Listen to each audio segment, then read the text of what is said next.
In this video, I'm going to teach you how to change your cursor in Hyprland. It's a very easy process, so make sure to follow along. You can change the cursor theme in Hyprland. This will involve a few steps to ensure consistency across all applications. So first, install the cursor theme. You will have to obtain and install the theme. So you can place your cursor theme, which should contain an index.theme file and a cursors folder. And you will have to place them usually in the icons folder. So after you have downloaded your custom cursor pack, check to see if it includes cursors and index.theme. And like I said, you will usually move it to this location. So you go to the icons folder.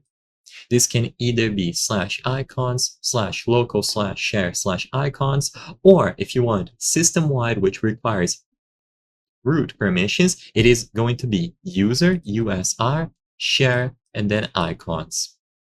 So all that you have to do now is move that specific cursor theme or cursor pack that you downloaded to the appropriate icons folder. For a theme to work perfectly across all apps in Hyprland, it is best if it includes both a hypercursor variant and a traditional X-cursor variant, but even if it doesn't, you can still try to follow along.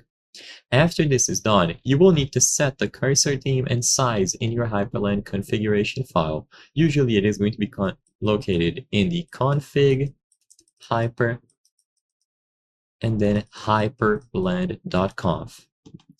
In there, modify the variables referring to the cursor, and then you can use a specific application. The easiest way is to use a GTK settings editor like nwglook.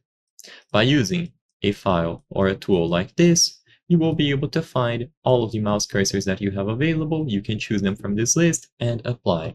So I hope I was able to help you.